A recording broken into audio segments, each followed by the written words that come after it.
Olá, no programa Frente a Frente de hoje nós vamos tratar de um tema que é muito caro para a sociedade brasileira. Você pode se perguntar, o que nós temos a ver com a corrupção? O que é a corrupção?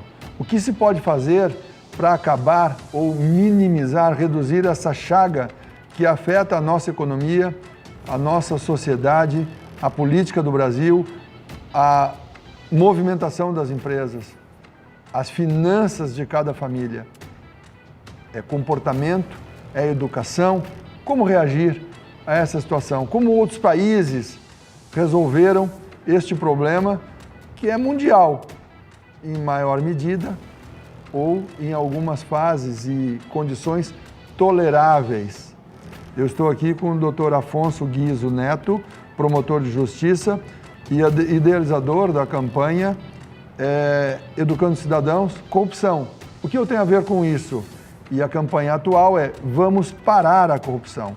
O Dr. Afonso vai falar com a gente na sequência aqui. Também está aqui com a gente o Dr. Marcos Ghisoni Júnior. O Dr. Marcos Ghisoni é controlador-geral da Assembleia Legislativa do Estado de Santa Catarina, da ALESC. E a contadora Deise Vichal, que é assessora do Observatório Social de Tubarão. O Observatório Social, há pouco tempo, alterou, por força de estudos e avaliações, o orçamento da Câmara de Vereadores de Tubarão.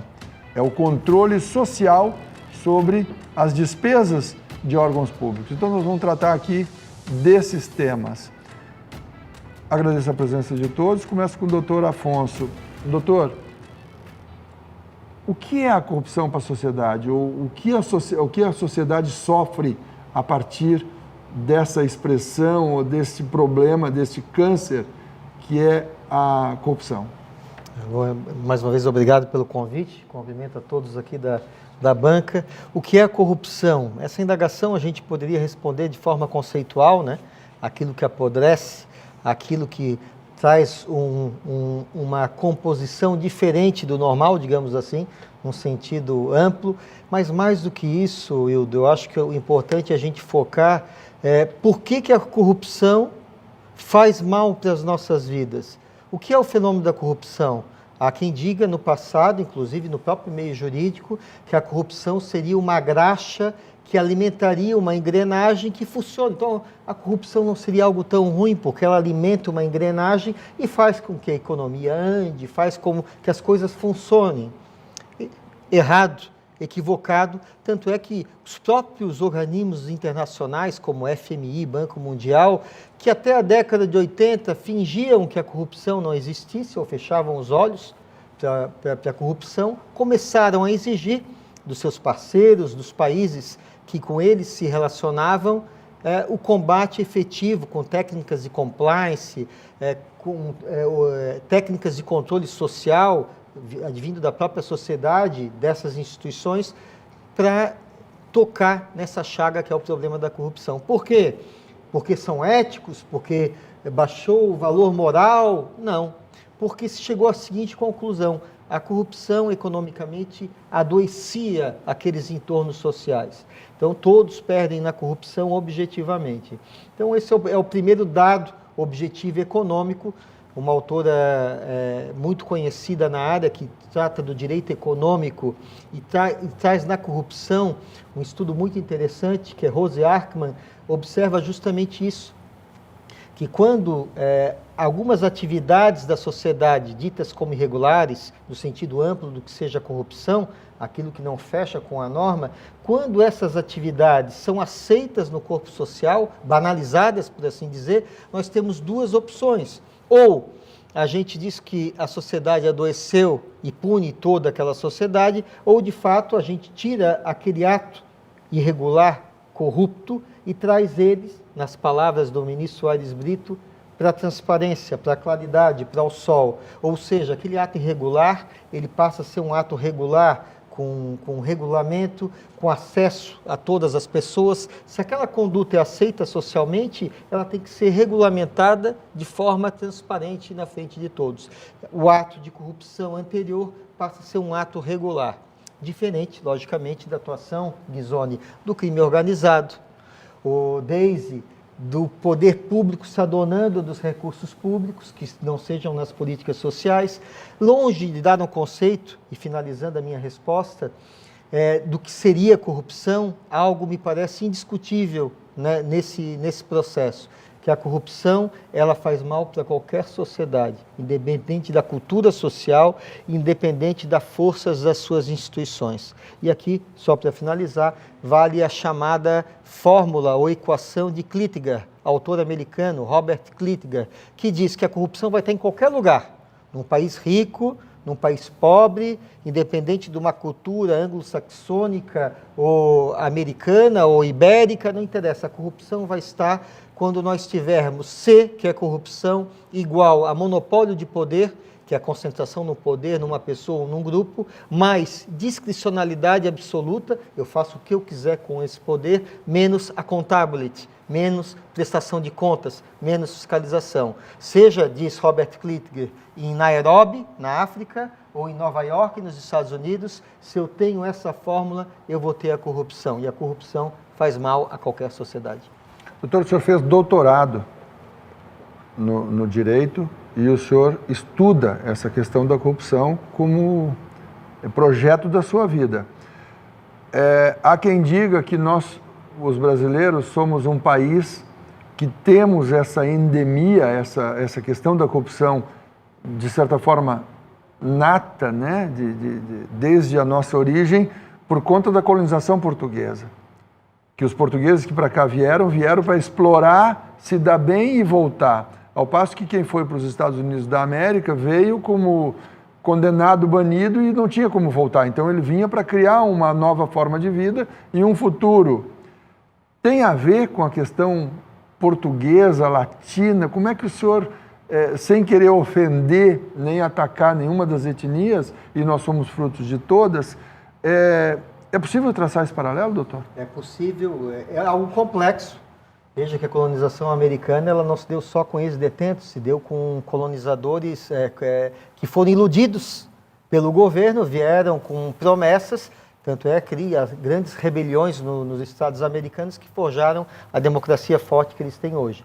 O nosso exemplo vai, e de fato tem uma questão cultural, não só portuguesa como espanhola, estudando a história, e é importante a gente compreender, como tu disseste, não para achar culpados, mas se eu compreendo da onde vem a minha cultura, da onde eu vim, eu posso saber como de forma eu posso aperfeiçoar, melhorar, corrigir rumos para chegar no destino final, que é o que todos nós queremos, que é uma sociedade mais equilibrada, onde a riqueza é mais equilibrada, a igualdade é mais equilibrada. Nesse paralelo histórico, nós vemos em Portugal e Espanha, dois países que não passaram no chamado período feudal por que o resto da Europa passou. Desconcentração de poder, perda de poder. Igreja e Estado, que era uma coisa só, perdem poder, como ocorrera na Inglaterra, por exemplo, e aí se forja movimentos sociais e trabalhadores, a própria formação, digamos, do berço do que se chama um congresso plural, um parlamento plural na Inglaterra, vem justamente dessa decadência, o que culminou com a Revolução Industrial mais à frente. Diferente de Portugal e Espanha, aonde a gente não pega nenhum exemplo de desconcentração de poder. Então você não pega exemplo histórico dos chamados feudos nos territórios de Espanha e Portugal. Exceção algumas ilhas espanholas que na época inclusive eram francesas e por isso tiveram feudos.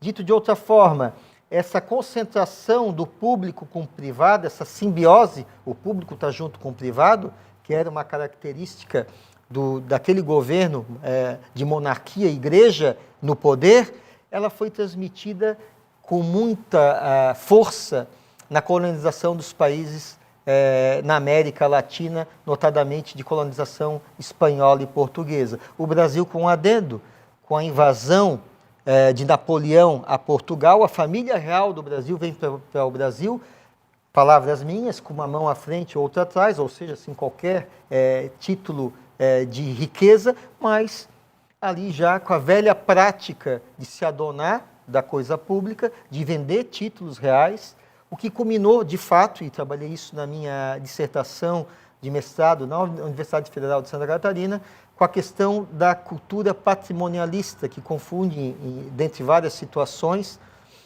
a confusão do público com o privado. Revi isso na minha tese, já adianto, de doutorado, dizendo que a questão, respondendo a tua provocação, a corrupção está no DNA da nossa cultura?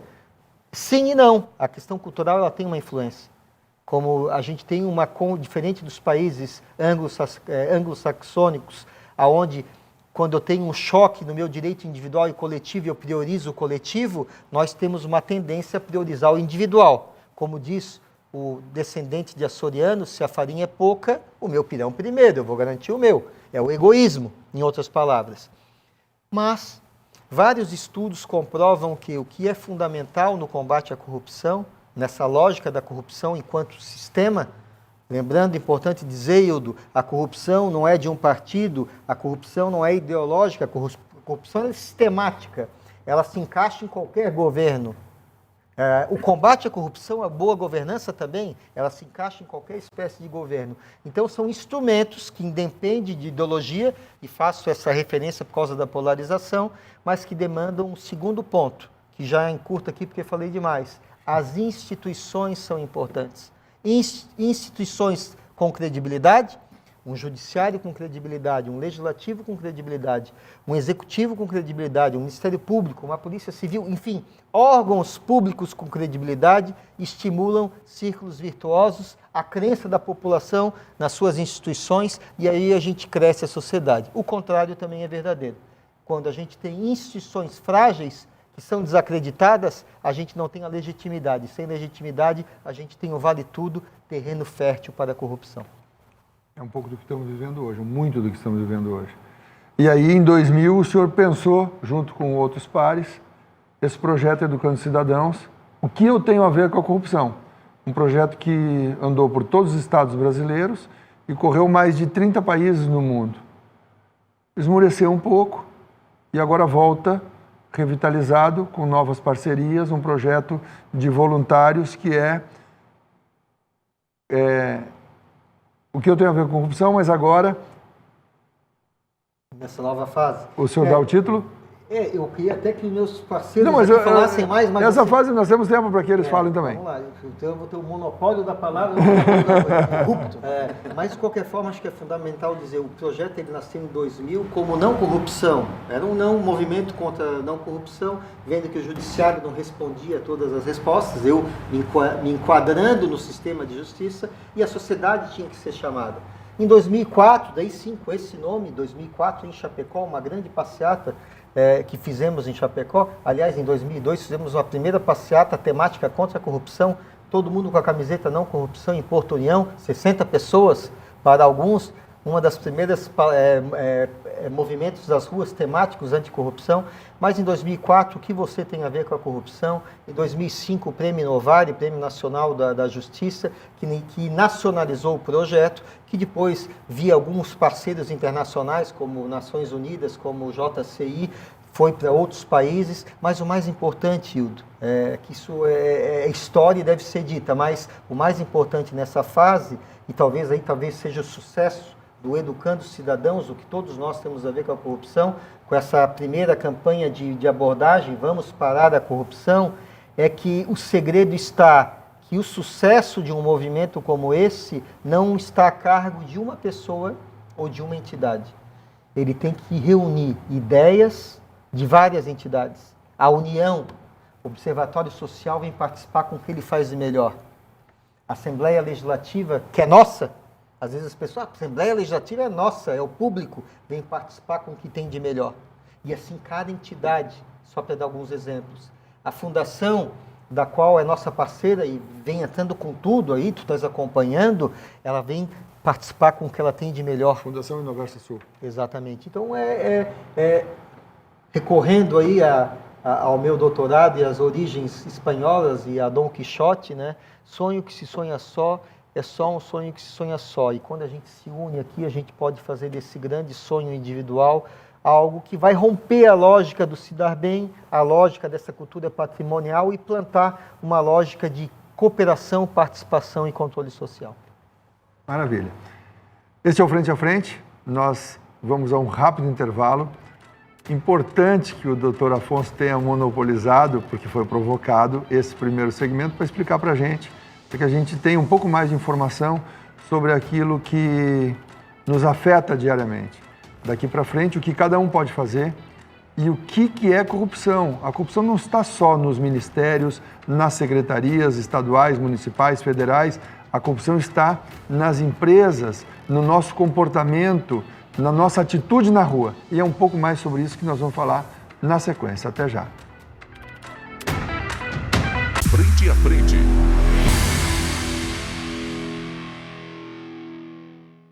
Frente a frente.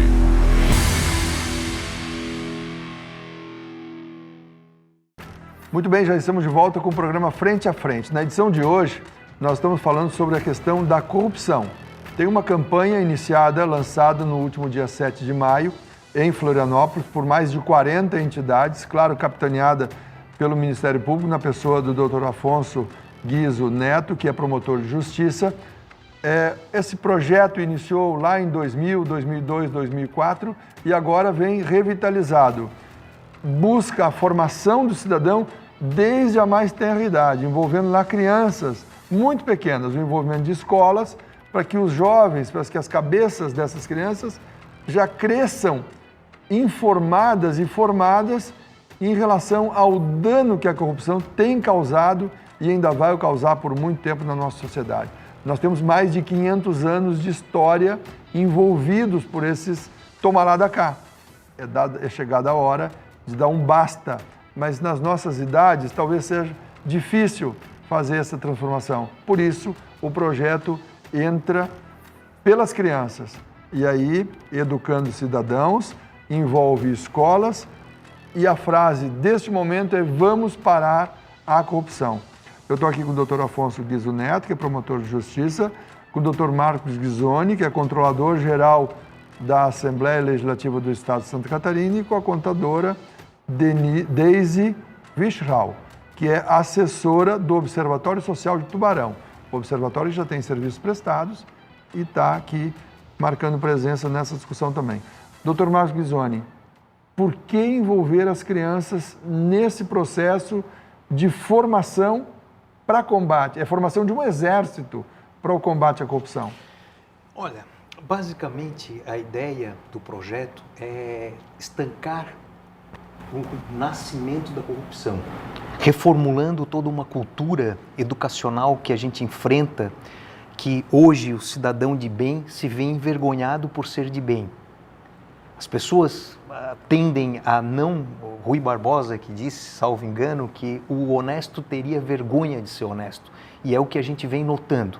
O programa se destina a crianças, tem a participação dos adultos, digamos assim, trazendo para a criança a esperança de uma vida melhor, de uma sociedade mais justa, de uma sociedade mais participativa, de uma sociedade como tem nossa colega aqui no observatório, cuidando, zelando para que os gestores da coisa pública a implementem de uma forma correta, legal, que não usem em benefício próprio a coisa pública e sim a usem de maneira pública, na melhor acepção da palavra republicana.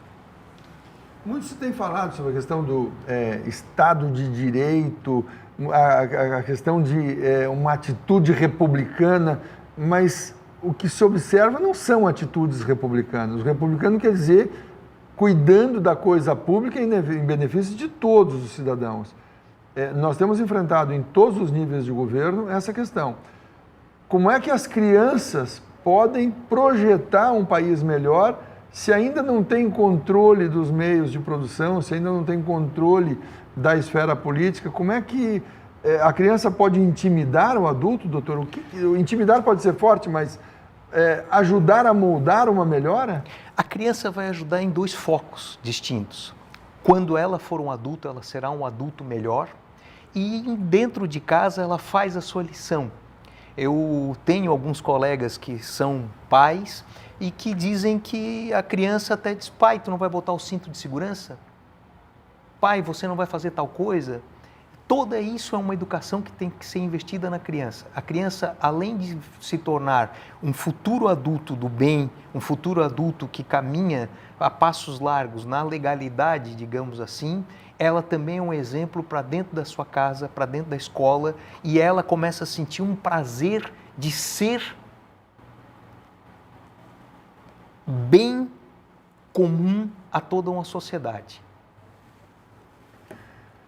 Deise, o Observatório Social fez um barulho grande logo no nascimento, quando mudou o orçamento da Câmara de Vereadores de Tubarão, reduzindo os investimentos no Legislativo, sem prejudicar a atividade do Legislativo. Exatamente. Qual é a atitude, qual é a ação, qual é o foco hoje do Observatório Social? Bom, o Observatório, o Sistema OSB no Brasil, ele existe já há 16 anos, está completando 16 anos, né? E assim, a gente lamenta que ele não é conhecido ainda como a gente gostaria que fosse. Aqui em Tubarão, nós temos dedicado esforços principalmente à questão da transparência, né? Tentando acompanhar os portais, né? Portal da Câmara de Vereadores, portal da Prefeitura, né, para acompanhar as compras públicas. E, claro, precisamos de mais voluntários para isso também, porque é um trabalho de voluntariado. E também as licitações, né? E a gente iniciou agora, nesse ano de 2024, também o acompanhamento de obras, né? Então, de visitar em loco a obra, verificar o que está acontecendo, né? E com isso estamos contando hoje com um voluntário, um engenheiro civil, né, para acompanhar. Bater foto, conversar com o mestre de obras, ver o que está acontecendo, analisar a documentação, principalmente.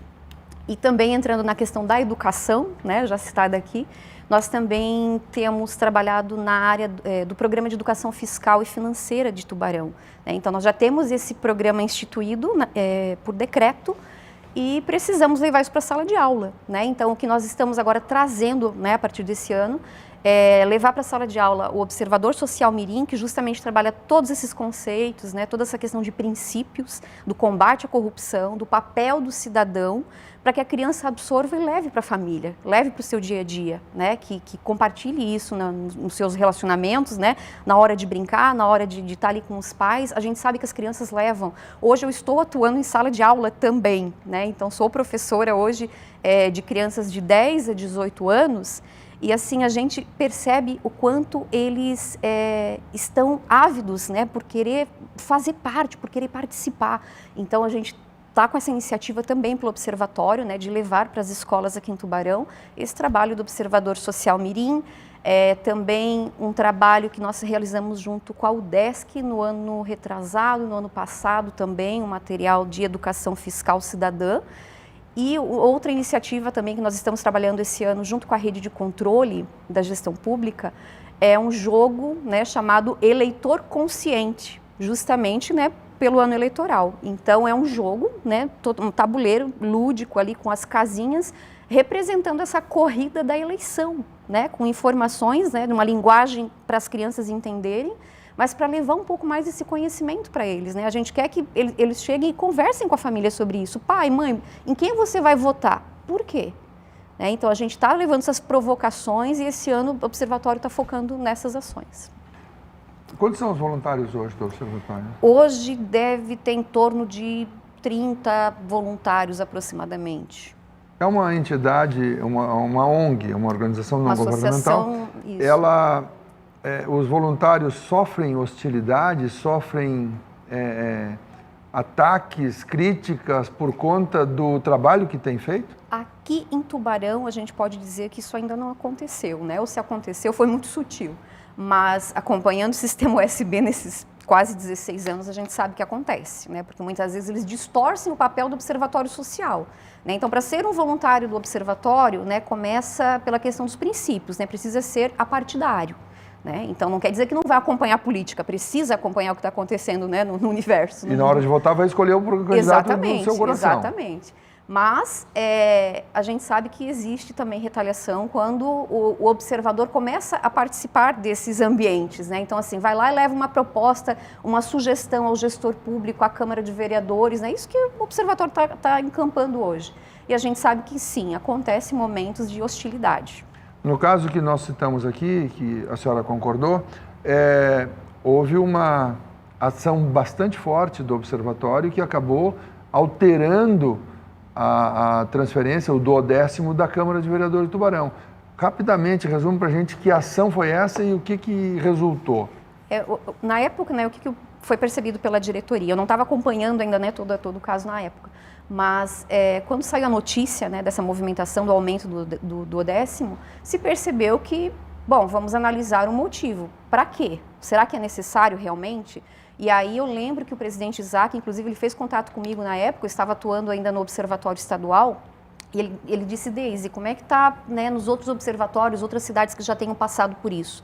Então ele fez contato com outras cidades para verificar a ação que foi feita, né, inclusive assim, uma ideia, né, de como que foi encaminhado esse ofício, esse pedido, né, feita essa solicitação para que não ocorresse.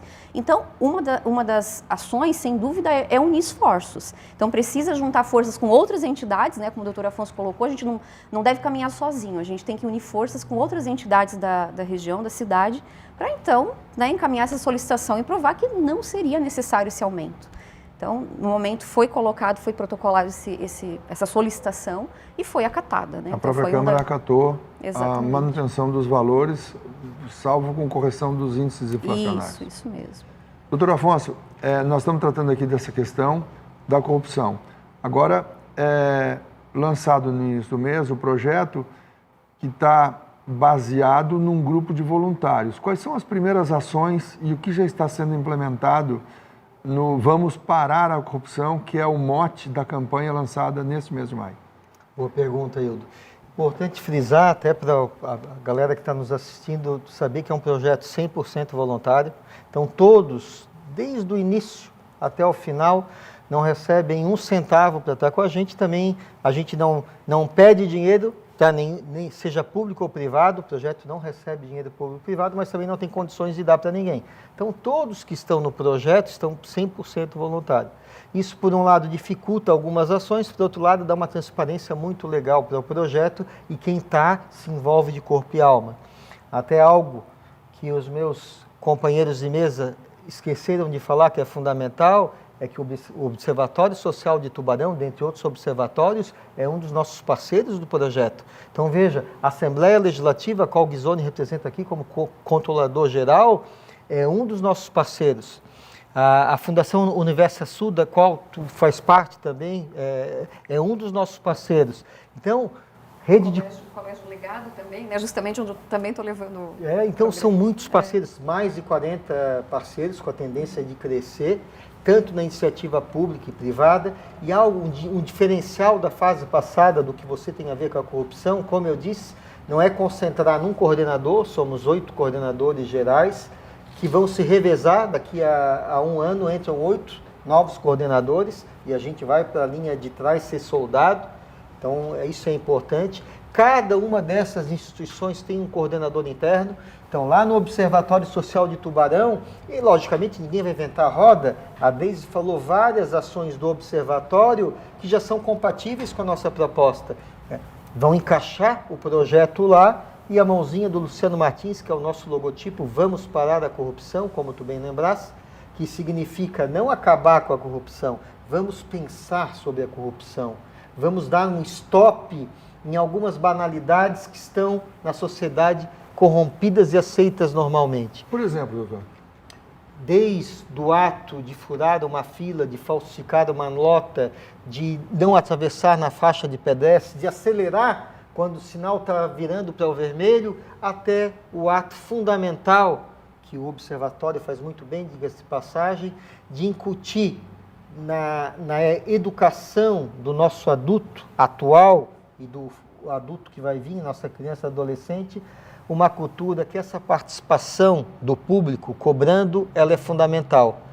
De que forma eu digo? Mas como assim está banalizado? Hoje, generalizando, as pessoas ficam na sua área de conforto, e não é nenhuma pecado na sua atividade profissional, no seu conforto da casa, e esquecem de cobrar dos seus representantes políticos. A Deise falou do jogo lúdico para as eleições. A gente esquece que o voto é autorizativo. É um momento em que eu digo, olha, Hildo, você vai ser o meu vereador, você vai ser o meu deputado, o meu prefeito, o meu governador, o meu presidente. Só que ao te autorizar em falar em meu nome, em nome da coletividade, eu não estou te dando um cheque em branco. Então eu tenho que saber o que tu estás fazendo. Eu tenho que cobrar as tuas promessas. Eu tenho que te ajudar. Eu posso propor. O cidadão não é só para incomodar o político que lhe representa. É para ajudar, é para propor ideias. A maioria das boas iniciativas nascem no seio local. Quando aquela comunidade se une e traz uma solução para um problema, ele tem uma tendência muito grande, é o que o projeto trabalha, inclusive pedagogicamente, a criar uma solução para o público. Então é unir forças, não é só apontar o dedo e dizer o que você tem a ver com a corrupção, é o que todos nós podemos fazer para enfrentar a problemática da corrupção. Primeiro passo, sair da zona de conforto. Quando eu fico na zona de conforto, eu resolvo o meu e digo que tudo é assim mesmo, sempre foi. E daí, pessoas como a Deise, que estão lá na linha de frente no Observatório Social, podem sofrer, como tu bem já alinhasse, intimidações, ameaças. Agora, quando existe uma cultura social dizendo nós queremos isso, e nossos denominadores comuns vão ser, a grande maioria dos assuntos vai ter um denominador comum que vai nos unir a todos, a gente é muito mais forte. Está aí a Lei Ficha Limpa, que foi aprovada contra a vontade de 99% dos congressistas. Naquele momento, embora já desvirtuada, embora já perdeu um pouco do seu efeito imediato, mas naquele momento, a Lei Ficha Limpa, e aqui tem o discurso do Marlon Reis, que foi um dos autores da Ficha Limpa, que dizia, ao sentar com uma liderança política, aquele grande político lá do Nordeste disse para ele, olha, é mais fácil um boi voar do que essa lei ser aprovada. Meses depois, essa lei foi aprovada, e diz o Marlon Reis, um boi voou. E aquele mesmo congressista, líder, cacique lá do Nordeste, que disse que a lei jamais seria aprovada, foi o primeiro a ir para a tribuna e dizer, a Lei Ficha Limpa veio para ficar, e pediu a sua aprovação. Por quê? Mobilização popular, articulação popular. Nós temos uma força gigantesca, só que nós temos que nos educar para isso. E aí entra o Educando Cidadãos, entra o Observatório, entra a Assembleia, entra todos aqueles que estão convidados a vir com a gente a fazer força nessa linha de frente, não contra a corrupção, mas a favor da boa governança, a favor desse controle social que evita, ao final de contas, essa chaga da corrupção. Todos convidados. Nós aqui da Fundação Universa Sul, Colégio Deon, aqui a UniTV, nós estamos integrados e trabalhando por esse projeto. Essa entrevista aqui é uma apresentação do tema Nossa Cidade. Não é privilégio nosso, não somos só nós que vamos trabalhar esse tema. É preciso que dezenas e centenas de entidades, por que não falar milhares de entidades, se engajem nesse projeto para que efetivamente seja possível dar um basta à corrupção. A gente faz um rápido intervalo e volta em instantes com o programa Frente a Frente de hoje. Frente a Frente.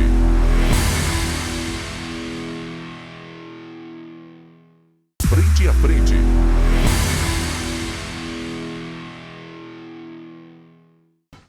Muito bem, já estamos de volta com o programa Frente a Frente. Na edição de hoje, nós estamos conversando com o Dr. Afonso Guizzo Neto, que é promotor de justiça e idealizador do projeto Educando Cidadãos. O que nós temos a ver com a corrupção? E agora, vamos parar a corrupção. Foi lançado em Florianópolis no último dia 7 de maio. Diversas entidades, mais de 40 entidades e instituições, são parceiras desse projeto.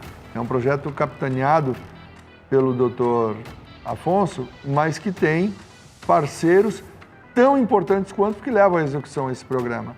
Também está aqui com a gente o Dr. Marcos Guizzoni Júnior, que é controlador-geral da Assembleia Legislativa. O Dr. Marcos Guizzoni é policial civil, delegado da carreira da Polícia Civil e agora é controlador-geral da Assembleia Legislativa. E a Deise Wischhau, que é assessora do Observatório Social de Tubarão. O Observatório Social é um importante organismo no controle social, que investiga, fiscaliza e denuncia as práticas que não sejam lícitas, corretas, limpas. É preciso que haja correção, especialmente na aplicação do dinheiro público. A Margaret Thatcher dizia que não há dinheiro público, é dinheiro do público. É o nosso rico dinheirinho, suado dinheirinho que sai dos impostos, que sai das nossas mesas e vai os cofres do município, do Estado e da União, e ali precisa ser bem aplicado para que tenhamos retorno saudável, desejável, para que melhore a vida de toda a sociedade. O Hildo, se me pergunta, só uma interrupção, só dando um adendo a mais da Deise, uma das voluntárias mais ativas do Educando Cidadão, inclusive fez o link hoje, o observatório, ela que fez essa aproximação, esse link, estamos hoje aqui em Tubarão, muito por causa dela, então meu agradecimento, em nome de todos os coordenadores. E só eu sei que a gente vem liderando esse projeto, mas hoje, notadamente, são vários coordenadores e o Dr. Ghisoni talvez seja hoje o coordenador mais linha de frente de todos. Então, é um projeto de várias mãos, né? Então é importante a gente saber que não é uma pessoa ou uma instituição. E o Dr. Ghisoni realmente, através da Assembleia Legislativa, ele está com tudo, é o nosso camisa 10, está fazendo alguns gols aí do projeto. Que bacana.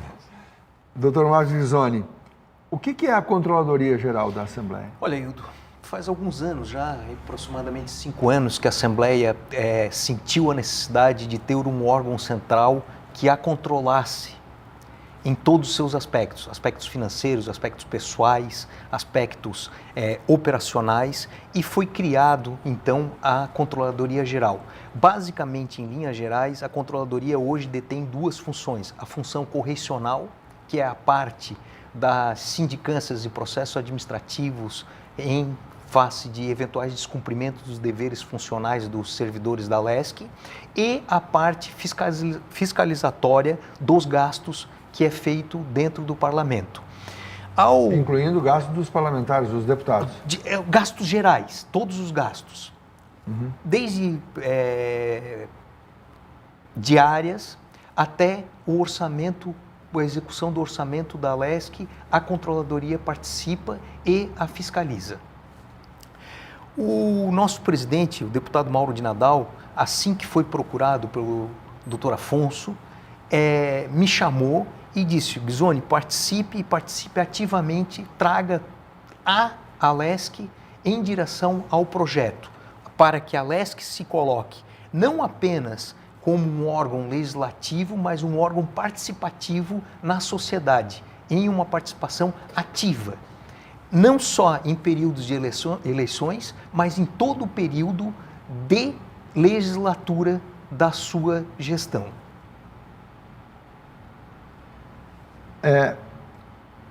Existem problemas na execução orçamentária?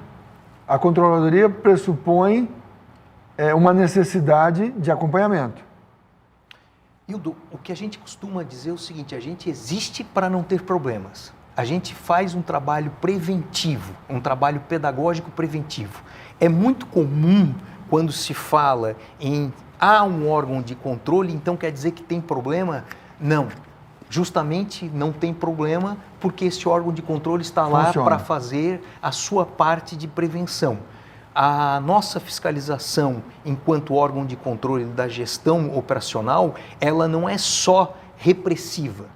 Ela é muito mais preventiva do que repressiva. Educativa em pontos assim: olha, senhor presidente, nós estamos executando, deu uma economia, pode-se repassar esse dinheiro, volte e meia, a sociedade deve escutar que a LESC repassou valores para municípios, para o próprio governo em devoluções, faz parte de uma economia em que a Controladoria Geral acompanha.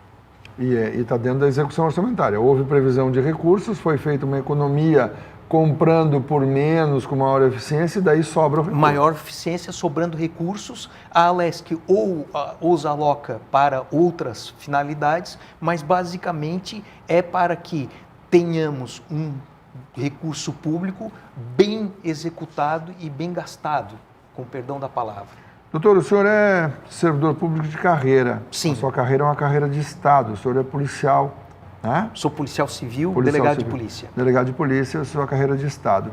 O senhor trabalha com 40 cidadãos que são eleitos, que são colocados lá por delegação da população. O senhor enfrenta muito problema de relacionamento da autoridade eleita e do senhor, que é a autoridade constituída, uma autoridade regular do Estado catarinense? Desculpa a pergunta, mas existe um conflito entre o seu papel de fiscalizar a atuação do parlamentar enquanto ele consome ou investe, bem aplica o recurso público, doutor? Olha, Hildo, tanto não existe essa dificuldade que já é a segunda vez que eu ocupo o cargo de controlador. Eu deixei o cargo de controlador para assumir a Delegacia Geral no governo Moisés, fiquei por lá mais um ano, já tinha sido delegado geral no governo do doutor Pinho Moreira e tive a honra de ser convidado para ser controlador da LESC, permaneci por quase 3 anos, voltei para a polícia, trabalhei mais algum tempo na polícia e agora retorno novamente. O que é muito interessante de trabalhar é que, com base em explicações, e aí vem o viés educativo, é muito fácil dos parlamentares compreender a função da controladoria, que a gente está lá para os defender de situações e não para os reprimir de situações. E os parlamentares têm acatado, têm respeitado muito e tornado o nosso trabalho um trabalho muito tranquilo. É claro que a gente tem o aval, assim, inegável, um aval total do nosso presidente, deputado Mauro de Nadal, que qualquer alerta da controladoria, ele imediatamente estanca esse alerta. O senhor é funcionário do Executivo? Sou funcionário do Executivo. Trabalhando no Legislativo? Trabalhando no Legislativo, a por diferença, enquanto. doutor, do Executivo e do Legislativo? Olha, a gente tem em relação à aplicação do recurso e à condição de trabalho.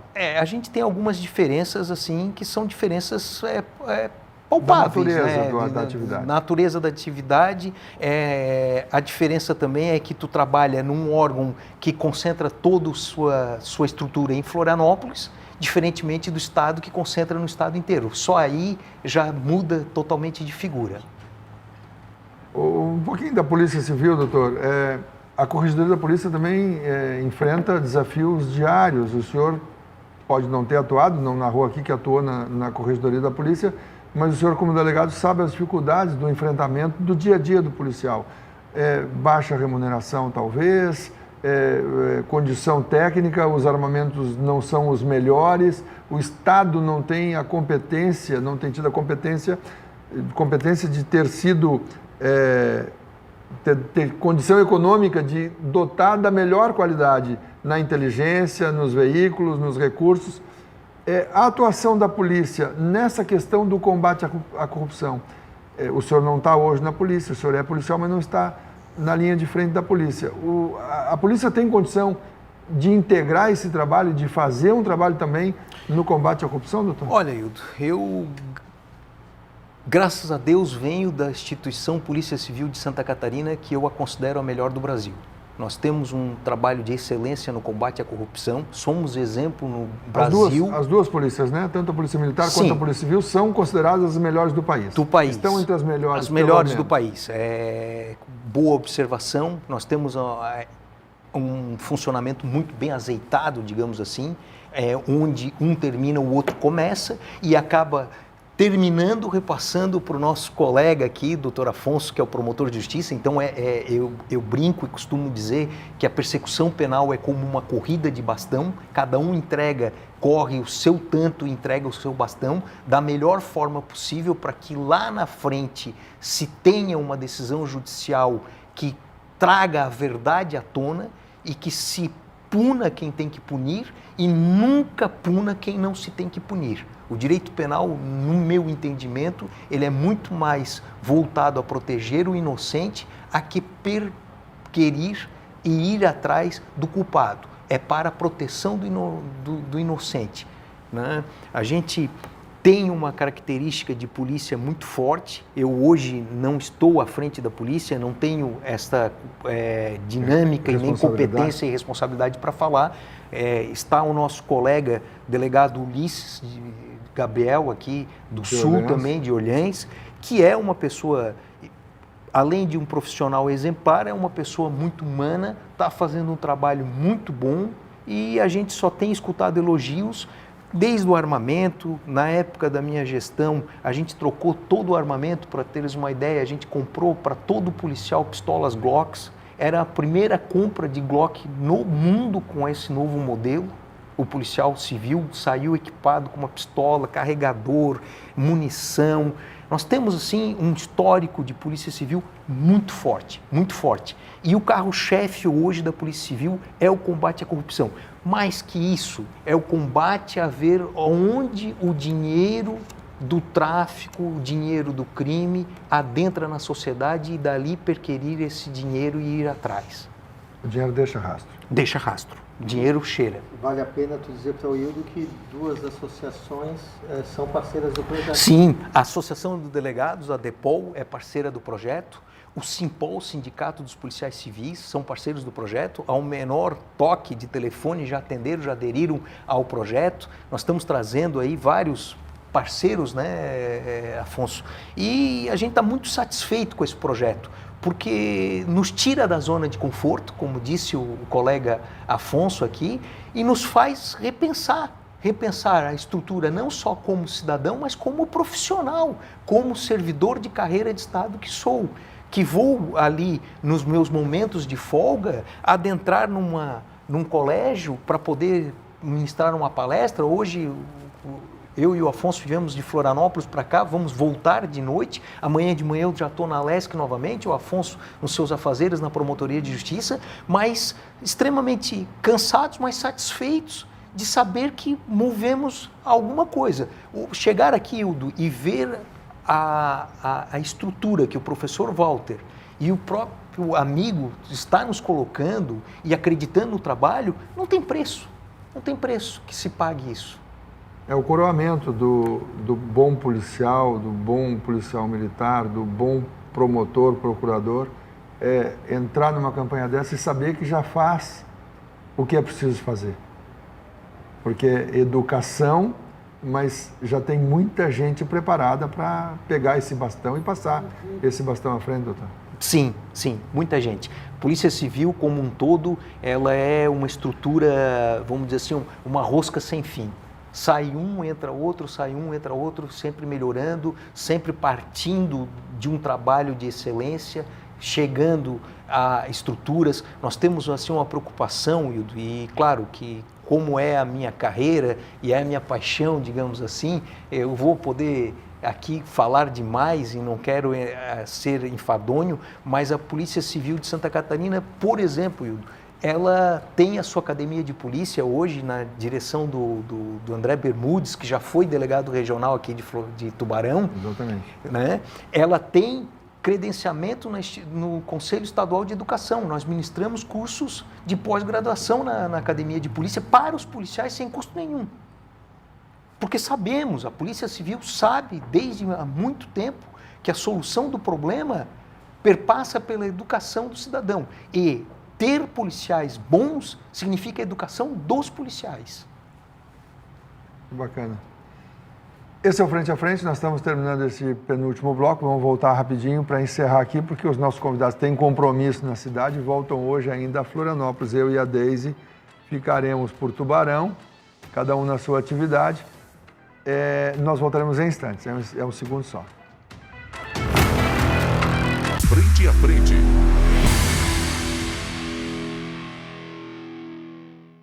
Frente a Frente.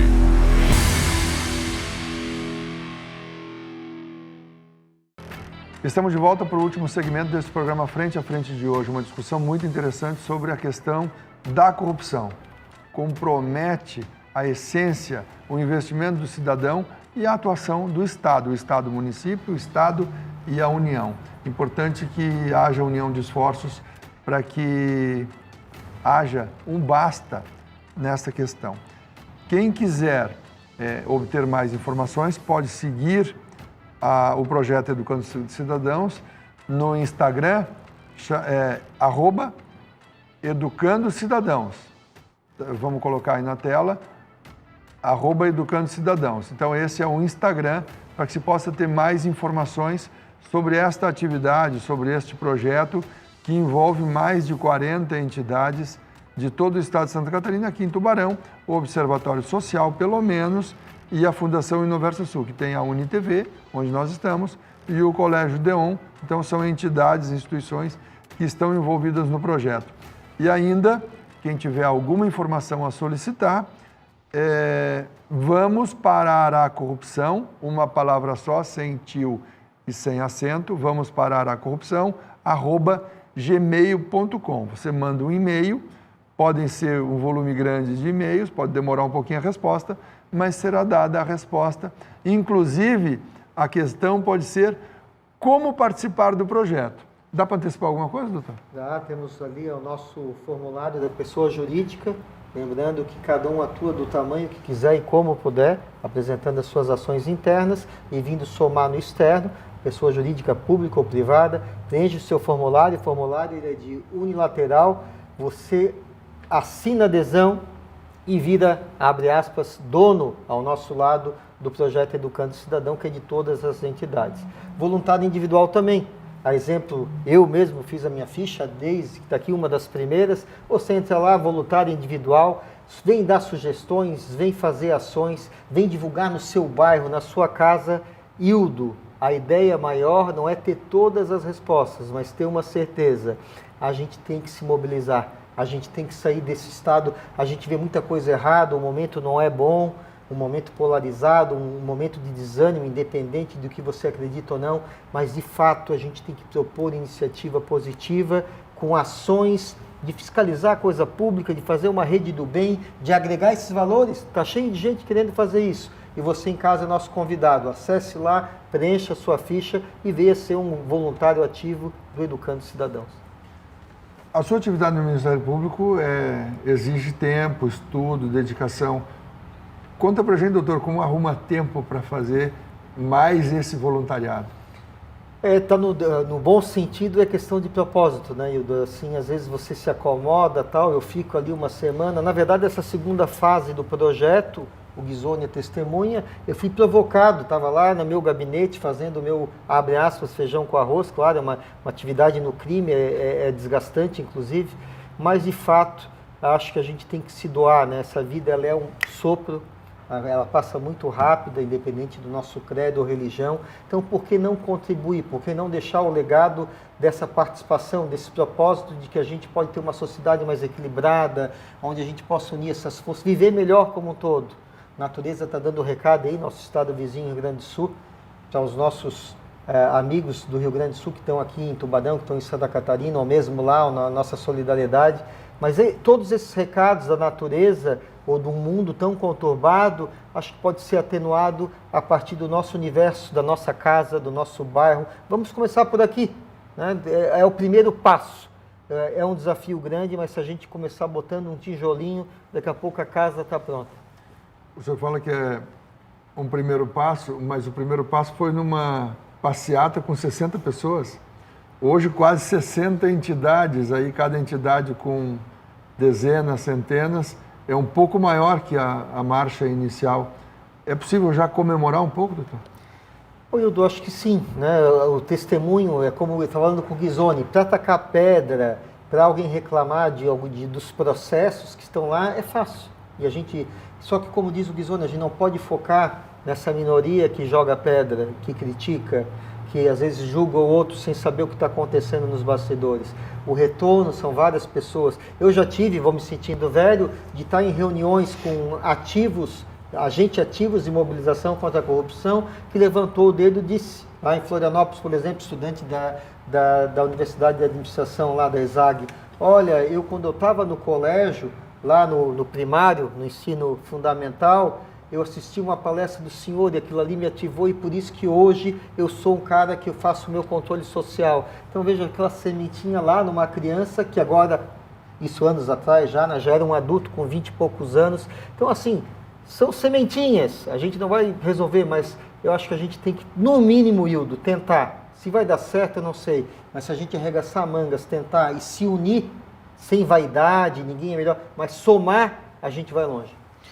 Da mesma forma o senhor, doutor? Sim, e aí... Uma atividade como corregedor geral da Assembleia, Controlador-geral da Assembleia, agora com tempo para ser voluntário. Com tempo para ser voluntário. E é engraçado, Ildo, que assim, até a gente se põe e se pergunta em algumas coisas. Por exemplo, tu está dirigindo um carro, toca o celular, a gente é acostumado a ter que dar uma resposta rápida para as coisas, e aí tu vai, pô, mas eu faço parte do programa, vou atender o celular, que exemplo que eu vou dar? Então, essa estrutura, esse planejamento, esse projeto capitaneado pelo Dr. Afonso aqui, ele é algo assim de uma sutileza e de uma eficácia inquestionável, de deixar a gente assim às vezes de boca aberta. Eu tive uma participação de um colaborador aí que entrou com a gente, o Dr. Sérgio Brincas. Eu até comentei com um amigo que ele chegou para participar lá do lançamento do evento e o vigia disse, não, estaciona o carro aqui. Daí ele olhou e disse, não, mas isso aqui é vaga de cadeirante. Daí ele disse, não, mas pode botar um minutinho aqui que tu vai lá dentro. Não. Ele disse, não, eu estou participando do programa, eu sou exemplo. Então a gente vai vendo que isso vai mexendo na estrutura da pessoa. E eu digo, brinco assim, o Afonso acabou de dizer, eu estou com uma certa idade, pô, eu já venho de uma fase que metade do avião para trás podia fumar. Hoje, tu imagina o que seria na nossa atual sociedade essa situação? Se uma criança iria admitir um negócio desse, então a gente está plantando sementes e a árvore vai. É como diz um ditado que me escapa a memória, a origem, é quem planta tâmaras não come tâmaras. Com mais de 100 anos de espera. Agora com os híbridos pode ser um pouco mais rápido, mas ainda demora bastante. Deise, contabilidade é um negócio que exige estudo quase que diário, porque a mudança na legislação é absurdamente grande. É preciso estar atualizado para não prejudicar o cliente, que pode ser um cidadão ou uma empresa, uma organização, um governo. E aí, uma das primeiras voluntárias nesse projeto, Vamos Parar a Corrupção, e ainda voluntária no Observatório Social. Então, minha carreira na contabilidade ela foi breve, porque me formei. E aí comecei a participar justamente desses movimentos. Eu pensei, o que eu posso fazer? Eu como cidadã, esse foi sempre o meu questionamento, né? O que eu como cidadã posso fazer? E aí eu comecei a adentrar nos caminhos, né, da excelência na gestão pública, fiz uma especialização nessa área, e aí comecei a me envolver com o Observatório Social. E aí foi, né, paixão à primeira vista, já estou aí caminhando com eles aí para 16 anos, né? Então, e depois de todo esse tempo lidando com adultos, doutor Ildo, eu percebi que a solução está nas crianças, né? Então eu pensei, não, eu vou abrir mão um pouquinho de certos projetos, de trabalhar com os adultos no observatório diretamente, com licitações, com portal de transparência, né? Claro, a gente acompanha no observatório, mas eu estou dedicada menos horas para isso. E eu disse, eu vou voltar para a sala de aula, porque essa minha bagagem de 16 anos com o observatório, eu quero levar para aquela criança de 10, 11, 12, 15 anos, aquele que vai votar, porque é ali que ele vai fazer diferença, porque eles são os líderes de amanhã. Então, foi ali que eu me encontrei. Estou levando, sem dúvida, todo esse universo da contabilidade, da prestação de contas, né? O próprio CRC tem um trabalho belíssimo de voluntariado, apoiando o observatório, inclusive. Mas, né, eu lembro que lá atrás eu ficava meio perdida, assim, será que eu, né, que propósito tem a minha carreira como contadora? E hoje eu entendo, né? Hoje eu entendo essa participação toda nesses programas e principalmente de levar isso para a sala de aula, porque as crianças absorvem e levam à prática. Que bacana. Muito obrigado pela sua vinda ao Frente a Frente de hoje. Obrigada. Dr. Marcos Zoni, muito obrigado pela sua vinda aqui, pelos esclarecimentos, pelo trabalho que tem realizado. Obrigado, eu que agradeço a possibilidade aí, a viabilidade de poder externar para a sociedade tubaronense e de toda a região aqui, Sul, que é a minha terra predileta, digamos assim, né? Não tive a honra de nascer em Tubarão, mas sou tubaronense de coração. E, Ildo, obrigado pela participação no projeto de vocês também. Obrigado. Doutor Afonso, parabéns pelo trabalho, pela vibração, pela iniciativa e muito obrigado por ter vindo ao programa de hoje. O agradecimento é meu, de todos os coordenadores, né, do projeto, de todos os voluntários, já somos vários. A exemplo do Ghisoni, também sou aqui do Sul, então não posso deixar de negar as minhas origens, né? Nasci lá no Hospital Bom Pastor, em Araranguá, em 1970, pelas mãos do meu tio Martinho Herculano Ghiso, da região também. E aqui chegou em Tubarão, região, o velho italiano Martinho Ghiso, dando origem a essa saga do nosso imigrante que tem muito a ver com essa nossa história hoje aqui. O que a gente vai construir, qual o legado que nós vamos deixar para as novas gerações. Muito obrigado pelo espaço. E vem novidade por aí, Hildo. Não sei se vai se contar agora, mas vem coisa boa por aí. Alguns projetos bem legais do projeto Educando Cidadãos. Estamos juntos, obrigado. Tá bom, nós vamos exibir na programação da televisão, começou hoje, os vídeos preparados pelas emissoras parceiras do projeto em Florianópolis. E faremos aqui na UniTV também um podcast dentro desse projeto Educando Cidadãos e exibiremos todos os trabalhos no nosso portal também, unitvsc.com.br. Nós estamos colocando lá a logo do Luciano Martins, produzida gentilmente pelo Luciano Martins, um artista de Florianópolis, que tem sido estampado como a logo desse projeto. Nós estaremos exibindo e vocês terão a oportunidade de acompanhar. Agradeço a presença dos nossos 3 convidados, uma oportunidade única de discutir aqui essa questão. Obrigado pela companhia, continue com a programação da UniTV. Nós trabalhamos todos os dias aqui para fazer o melhor para você, formação, informação, cultura, entretenimento. Muito obrigado pela companhia e continue com a nossa programação.